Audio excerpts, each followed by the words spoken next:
আজি আমাৰ মাৰ্ঘেৰিটা সমষ্টিৰ ইকো পাৰ্ক স্থানত আমি ভোগালী মেলাৰ আয়োজন কৰিছোঁ।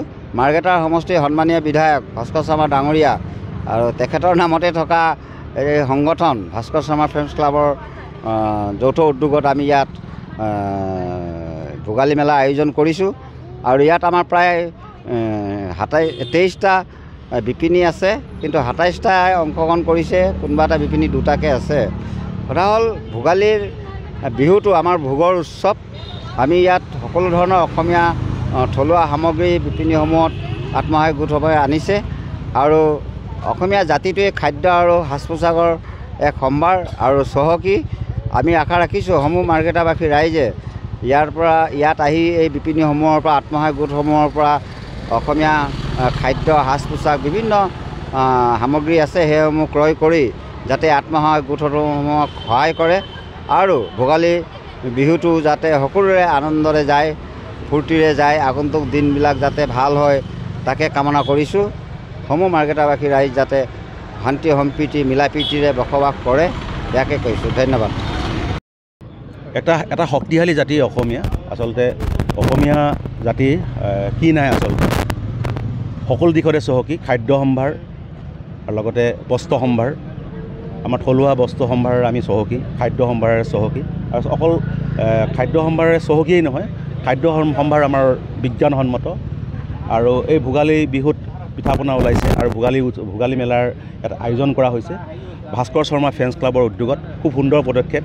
আমাৰ যিসকল থলুৱা লোক আছে সেইসকলক অৰ্থনৈতিকভাৱে শক্তিশালী কৰি তুলিবৰ কাৰণে বা নিজৰ যি খাদ্য সামগ্ৰী বা বস্ত্ৰশিল্প যিখিনিৰ জৰিয়তে আচলতে অসমীয়া জনজীৱনে নিজকে পৰিচিত কৰে, সেইখিনিক এখন বজাৰ দিবৰ কাৰণে এটা সুন্দৰ প্ৰচেষ্টা।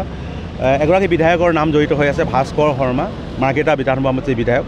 এগৰাকী বিধায়কৰ নাম আচলতে বিভিন্নজনে বিভিন্ন ধৰণে ব্যৱহাৰ কৰে। কোনোবাই ভাল কামত ব্যৱহাৰ কৰে, কোনোবাই বেয়া কামত ব্যৱহাৰ কৰে, কোনোবাই সামাজিক কামত ব্যৱহাৰ কৰে, কোনোবাই ব্যক্তি স্বাৰ্থৰ কাৰণে ব্যৱহাৰ কৰে। আৰু মই ভাস্কৰ শৰ্মা ফ্ৰেণ্ডছ ক্লাবক এইকাৰণে ধন্যবাদ জনাইছোঁ যে মাৰ্ঘেৰিটা সমষ্টিৰ মাননীয় বিধায়ক ভাস্কৰ শৰ্মাৰ নামটো তেখেতে ফ্ৰেণ্ডছ ক্লাবৰ সৈতে জড়িত কৰিছে আৰু ভাল কামৰ সৈতে জড়িত কৰিছে। আৰু এই ভোগালী মেলাৰ এটা অন্যতম এটা ভাল কাম বুলি আমি অভিহিত কৰোঁ। মাৰ্ঘেৰিটাৰ দৰে কংক্ৰিট এটা অঞ্চলত, এটা নগৰীয়া অঞ্চলত, এটা যান্ত্ৰিক অঞ্চলত আচলতে এই ধৰণে এটা উদ্যোগে মই ভাবোঁ অসমীয়া জনজীৱনক আৰু অধিক সমৃদ্ধ কৰিব আৰু অসমীয়া খাদ্য সম্ভাৰক আমি বিশ্বৰ দৰবাৰলৈ লৈ যাব লাগিব। অসমীয়া খাদ্য সম্ভাৰৰ বিপণীয়ে আচলতে বজাৰ দখল কৰক, সেইটো এটা গুৰুত্বপূৰ্ণ কথা।